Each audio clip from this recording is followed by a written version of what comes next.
setelah itu yang mengejutkan kami pada hari Kamisnya, yaitu tanggal 10 Desember 2020, secara tiba-tiba Polda Metro Jaya mengumumkan saya sebagai tersangka. Ya, tentunya saya, para pengacara semua terkejut karena 2 panggilan sebelumnya itu saya masih berstatus sebagai saksi, dan itu pun belum sempat diperiksa. Rencana pemeriksaan tanggal 14 Desember, itu hari Senin yang akan datang ini. Nah, tapi karena memang pengumumannya begitu mengejutkan, pada hari Kamis tersebut saya sebagai tersangka, kemudian mendengar itu tidak benar kalau ada mengabarkan saya sembunyi, saya lari, tidak benar. Saya tetap berada di markas syariat Megamendung. Nah, begitu hari Kamis ada pengumuman semacam itu, Jumat pagi tanggal 11 Desember itu kita kirim lagi para pengacara untuk bertemu dengan penyidik, dan alhamdulillah terjadi pertemuan dengan penyidik. Nah, ditanyakan oleh para pengacara bagaimana komitmen yang hari Senin tanggal 14, apa itu batal atau bagaimana. Nah, kalau saya pribadi ingin tetap berpegang kepada komitmen. Nah, karena kita ini ustadz, dai, bergerak di bidang agama, tidak layak kalau kami itu membatalkan perjanjian atau suatu komitmen. Nah, kita dapat jawaban dari para penyidik. Kelihatannya mereka tidak mau menunggu sampai hari Senin, mereka minta lebih cepat. Nah, pada saat itu juga para pengacara minta kepada para penyidik, ya Habib Rizik siap dipanggil kapan saja, tapi tolong surat panggilannya dibuat. Surat panggilan sebagai tersangka. Kami tidak pernah terima.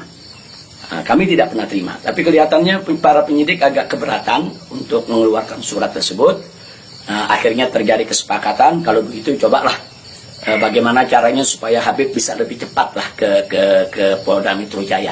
Jadi artinya mereka tidak mau melanggar komitmen juga, karena memang komitmennya pada tanggal 14 siap diperiksa. Nah, kita katakan melalui pengacara, kami bukan orang-orang yang suka ingkar janji, bukan orang-orang yang suka mengingkari komitmen yang ada. Tapi karena memang Polda Metro Jaya meminta lebih cepat, lebih baik menurut beliau, saya terima. Nah, karena itu pada malam ini saya umumkan untuk seluruh, yaitu anak bangsa, insya Allah besok hari Sabtu tanggal 12 Desember 2020 di pagi hari, saya bersama pengacara akan datang ke Polda Metro Jaya, insya Allah. Nah, jadi saya mau menunjukkan bahwa kita tetap punya komitmen untuk menjadi warga negara yang baik, untuk patuh hukum, untuk ikut melaksanakan daripada prosedur hukum yang ada. Nah, karena itu kepada semua media saya ingatkan, janganlah membuat berita-berita yang provokatif, berita-berita yang ada aroma adu domba, berita-berita yang membuat gaduh. Jadi tidak benar kalau saya lari, saya sembunyi, atau saya mangkir. Nah, itu yang ingin saya sampaikan.